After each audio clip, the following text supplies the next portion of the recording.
আমাদের সাথে হয়তো অনেক পক্ষ ছিল, আজকে যারা নেই। 2024 সালের গণ অভ্যুত্থানের পর জাতীয় নির্বাচন সহ সকল ইস্যুতে জামায়াতে ইসলামী ও জাতীয় নাগরিক পার্টি এনসিপির মধ্যে এক ধরনের ঐকমত্য দেখা গিয়েছিল। তাদের সখ্যতা এতটাই গভীর ছিল, জামায়াতের মহাসমাবেশে এনসিপির শীর্ষ নেতারা যোগ দিয়েছিলেন। সেই সমাবেশে জামায়াতের আমির অসুস্থ হয়ে গেলে তার জন্য দোয়া পড়তেও দেখা যায় এনসিপির নেতা সার্জিস আলমকে। এমনকি এই দুদলের বক্তব্য বিএনপির ব্যাপারে ছিল একই সুরে, অথচ জানা গেল এনসিপির মিত্রস্থানীয় দল জামায়াত তাদের পেছন থেকে ছুরি মেরেছে।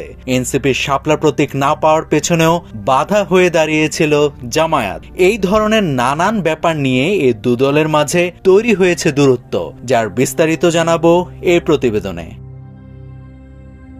দৈনিক প্রথম আলোর এক প্রতিবেদনে প্রশ্ন তোলা হয়, এনসিপি নাহিদ কেন এখন জামায়াতের সমালোচনা করছে?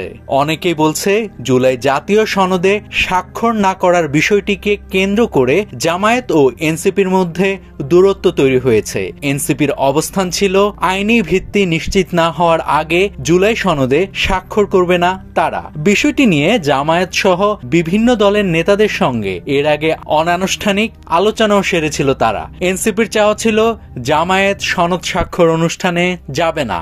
জামায়াত ও এনসিপির একাধিক সূত্রের বরাতে প্রথম আলোর সেই প্রতিবেদনে বলা হয়, সনদ স্বাক্ষর অনুষ্ঠানের দিনও জামায়াতের নায়েবে আমির সৈয়দ আব্দুল্লাহ মোহাম্মদ তাহের এনসিপির নাহিদ ইসলামকে ফোন করে অনুষ্ঠানে যাওয়ার অনুরোধ করেন। তবে সে অনুরোধ রাখেনি এনসিপি। এরপরই জামায়াত নিয়ে এনসিপি নেতা নাহিদ ইসলাম একটি ফেসবুক পোস্ট করেন। সেখানে তিনি বলেন, জামায়াতে ইসলামী শুরু করা পিআর আন্দোলন সুপরিকল্পিত রাজনৈতিক প্রতারণা ছাড়া আর কিছুই নয়। নাহিদ আরও অভিযোগ করেন, জামায়াতে ইসলামী জুলাই অভ্যুত্থানের আগে বা পরে কখনোই সংস্কারের সংলাপে যুক্ত হয়নি। তারা কোনো বাস্তব প্রস্তাব, কোনো সাংবিধানিক রূপকল্প বা গণতান্ত্রিক প্রজাতন্ত্রের প্রতি কোনো অঙ্গীকারই প্রদর্শন করেনি। জামায়াতকে নিয়ে হঠাৎ নাহিদের এমন পোস্টের কারণ কি তা জানতে এনসিপির নীতি নির্ধারক পর্যায়ের 5 জন নেতার সঙ্গে কথা বলে প্রথম আলো। জামায়াতকে তারা সংস্কার প্রশ্নে বিশ্বাসের সঙ্গে গ্রহণ করেছিল।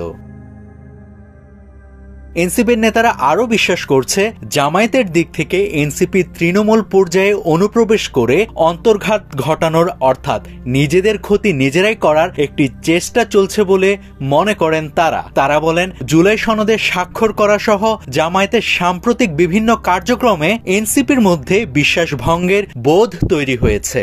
সে কারণে জামায়াতের রাজনৈতিক দ্বিচারিতার বিষয়টি এখন জনসম্মুখে নিয়ে আসতে চাইছেন তারা। এনসিপির নীতি নির্ধারণী পর্যায়ে একজন নেতা বলেন, দলীয় প্রতীক হিসাবে শাপলা চাইছেন তারা। এতদিন তাদের ধারণা ছিল বিএনপি এক্ষেত্রে বাধা তৈরি করছে, কিন্তু সাম্প্রতিক বিভিন্ন মাধ্যমে তারা জানতে পেরেছেন এনসিপি যাতে শাপলা প্রতীক না পায় সেক্ষেত্রে জামায়াত বাধা সৃষ্টি করছে। জামায়াতের করা সমালোচনা করে নাহিদ ইসলামের ফেসবুক পোস্টের পেছনে এটিও একটি কারণ হিসেবে কাজ করতে পারে। নাভিদ হাসান, সোনালী নিউজ।